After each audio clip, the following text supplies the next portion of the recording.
Hi, my name is Sarah Hagger-Holt and I'm the author of these 3 books, Nothing Ever Happens Here, Just Like Everyone Else and Proud of Me.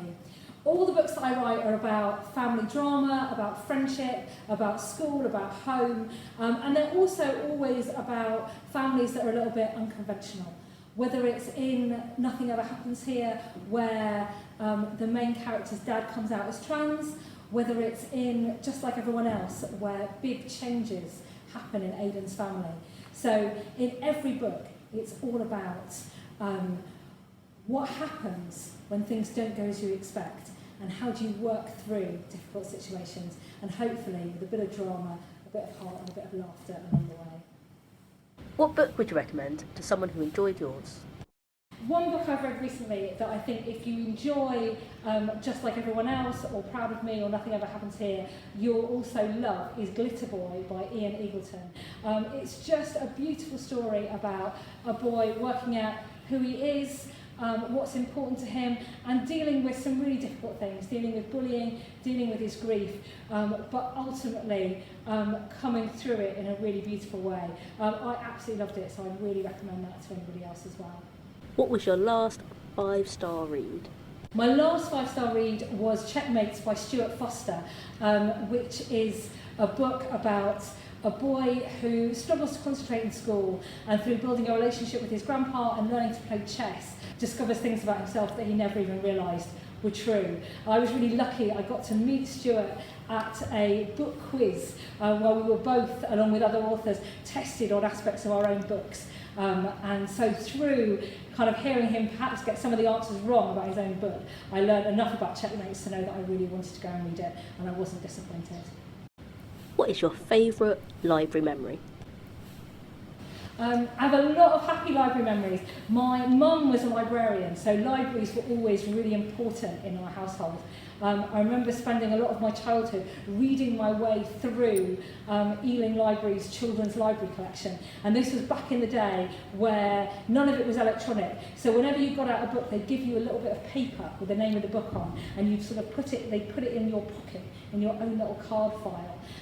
And I remember just the kind of the smell of the library and the feel of the library and that feeling of excitement that I knew that I could get 10 books out that were all for me, and I could come back the next Saturday and get 10 more. And I'm still super excited about libraries, even though that all started over 35 years ago.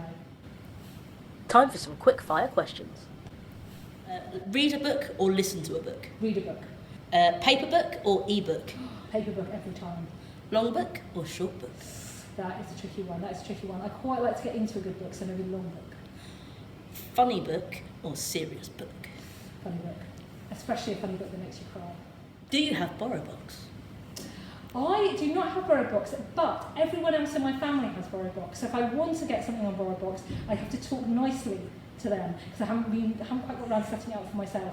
But they all absolutely love it. We asked some children who attended Sarah's writing workshop if they had any questions they wanted to ask her. Why did you decide to become an author? I decided to become an author because I really like reading, and I get such joy out of reading other people's stories, but I thought perhaps I could write stories as well.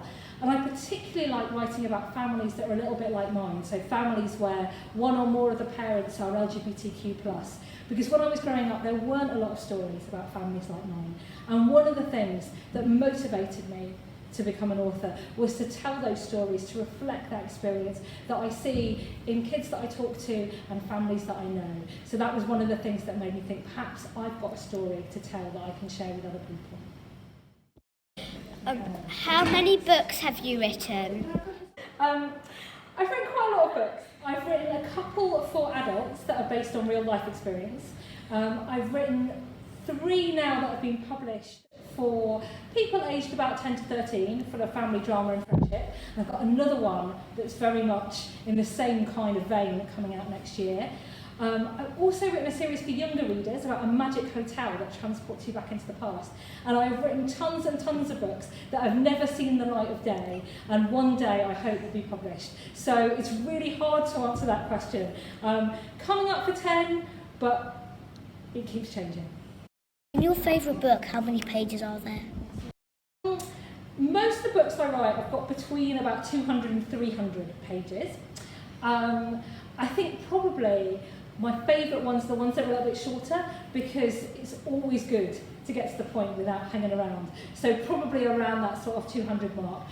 But that's one of the reasons why I like reading paper books, because you can see it getting thinner and thinner as you get to the end, and you know that you've only got a few more pages left before you have to say goodbye to those characters and move on to the next story. If you had to write about one character in your entire book series, what would it be and what sort of stuff would you write about? So I like to write about characters that are quite quiet and quite shy and sort of find themselves during the course of the book. And I found out that most of those sort of characters tend to have really loud, extrovert, over-the-top best friends. So one day I hope that I can write a book with a really loud character, maybe Archie from Proud of Me, or Jack from Just Like Everyone Else, or Grace from Nothing Ever Happens Here, where the character that is already really out there and in your face gets to kind of shine as the main character of their own book.